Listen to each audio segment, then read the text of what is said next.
welcome to the Nightly Nuge. I'm in the studio. Ted, you're in Immokalee, Florida, because Adios Mofo starts tonight at the Seminole Casino right there. I'm excited for you. How pumped are you? It's really exciting because I went backstage to test those amplifiers, make sure they were screaming bloody murder. And my Gibson Birdlands were actually breeding. 3 of my Birdlands had ganged up on a Les Paul. And it was like some outrageous Tyrannosaurus Rex sonic bombast orgy going on. So I think the guitars are adequately lubricated to project the ultimate rock and roll song. I tell you, Keith, thank you, everybody, for supporting this gravity-defying career for over 65 years. I've been doing this for over 65 years, and I'm having more fun than ever. Once again, I have to salute my crew, the best crew in the world.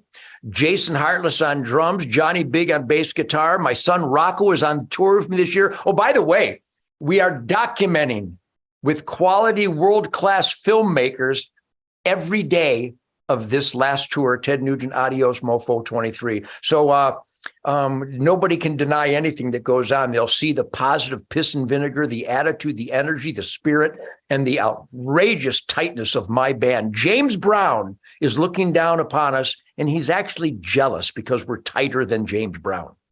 Well, Ted, we've got a guest back again.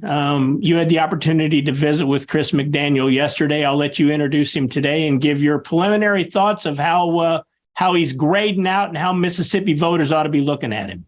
Well, Senator Chris McDaniel, welcome back once again. It looks like you are genuflecting at the altar of truth, logic, and common sense. And I've heard from my friends down in Mississippi, Henry Woodward and Steve Holmes, and my friends at Primos and Mossy Oak. We got some good conservative warrior families in Mississippi. So they are looking forward to helping you take back that state, because Mississippi is a great state, like my state of Michigan. My state of Michigan has gone down the toilet. We have a law now in Michigan that if you upset someone by using the wrong pronoun, it's a felony. And you're going to jail. If somebody looks like a woman and I go, "How are you doing today, dear?" I can go to jail. I expect to be in jail any minute now because I'm not respecting lies or fantasies or perversion. Welcome back to the Nightly Nuge, Chris. Hey, that's great to be here. You mentioned Michigan. I'm going to blow your mind now. What if I told you the American Conservative Union has just ranked the states based on the votes of the legislature? Right now, Michigan has a more conservative legislature than Mississippi, and that's because of Delbert Hosemann. What if I told you that? That's got to be it. But that's why you're on, Chris, because I know Mississippi. If there are red, white, and blue, again, I reference Constitution, Bill of Rights, 10 Commandments, Golden Rule, work ethic, family, God.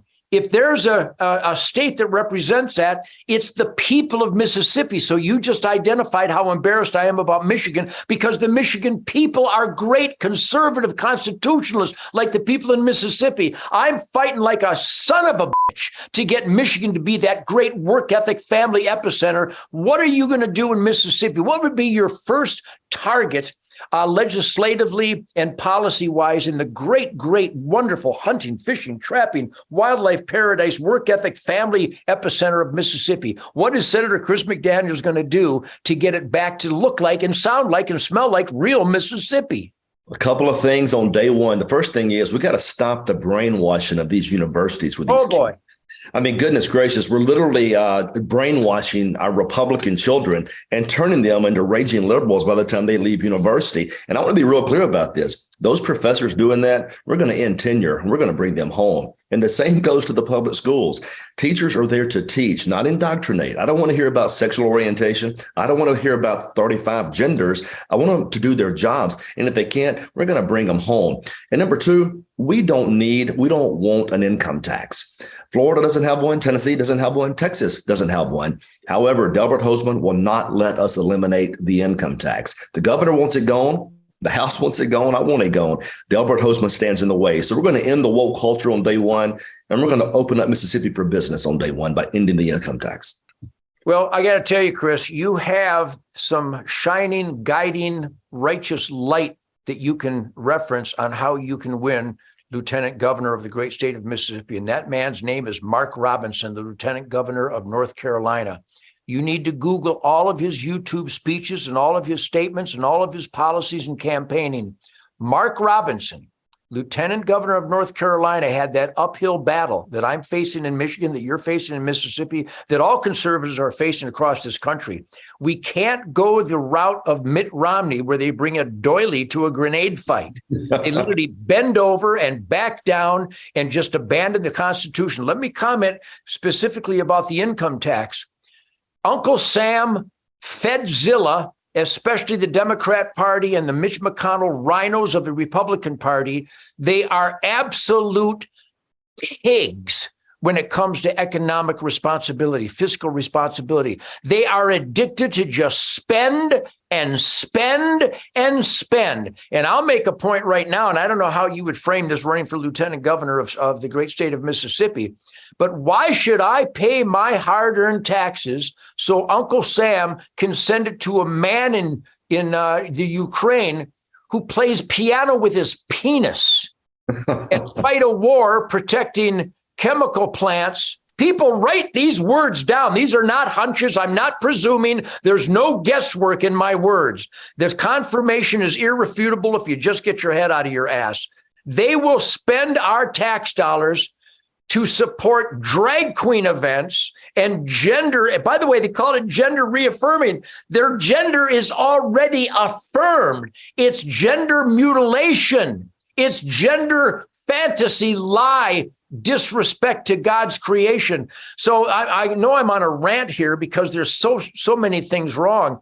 But in the state of Mississippi, a Mark Robinson firebrand is what the good families are looking for. Are you familiar with Mark, and do you agree with me? I do agree with you. We need fighters. We need fighters. And I've been called a firebrand, but we saw President Trump fight for us, and it inspired a whole generation. And we have to learn to fight now, just like President Trump. And I'm going to tell you something that's crazy. You mentioned Mitt Romney, and what a weak guy that is. Well, our guy, Delbert, the Democrat here in Mississippi, to this day, still hasn't endorsed Donald Trump for president. To this day, he will not endorse him, but he had no problems endorsing Mitt Romney. That goes to show who he is. He's not even a Republican, for goodness sakes. So we have this great fighter in Trump. He won't help him. In fact, he told him to go jump in the Gulf of Mexico when Trump asked for election integrity documents. It's just wrong. It doesn't represent Mississippi's values. Last issue I want to hit you on today, Chris, the trans issue. You heard Ted bring it up in his comments. I think you heard earlier in the week where the great Attorney General in Kansas, Chris Kobach, fought back against our governor on that issue. What's your position on this whole trans issue? Well, it's just a nightmare. It's a nightmare. I mean, you bear in mind that biologically speaking, from the standpoint of genetics, science itself, there are only two genders. Let's not kid ourselves. But it goes back to our children being brainwashed. Two genders, and we have to enforce that and make sure we talk about it in a scientific fashion.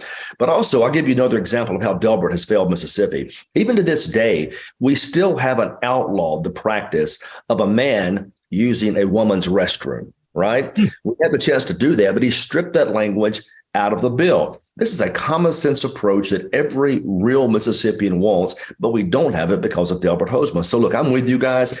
It's about the culture. It's about religion. It's about us pushing back for traditional values. That's what we have to do to save this country. Let me ask you this, Chris. Will you stick around one more day? Because we've yet to get your take on the whole hunting culture that I know is big down there, and Ted and I are big on it. Yeah. Will you come back tomorrow night, one more night? Yes, sir. Of course. Thank you. Ted, final word today. Democrat Delbert down there in Mississippi is a prime candidate for violating his oath, because every time he goes against common sense and he thinks that men should be able to go into women's locker rooms, and that men should be able to go into women's bathrooms, and that men should be able to destroy women's athletic records. This is just insanity to a dangerous cultural abandonment level. So, Chris, thank you for that. We look forward to having you on again tomorrow night. I'm having the tour of my life. I'm having so much fun. It's good I've got the sanctuary of the music soul cleansing, because I'm still a political fighter. My name is Ted Nugent. I am a We the People, and this is an experiment in my self-government. And we celebrate right here on the Nightly Nuge. See you tomorrow night, Chris. Thank you, sir. Ted, I'll see you tomorrow night from Orlando, Florida, where you're going to be at the Hard Rock. Can't wait.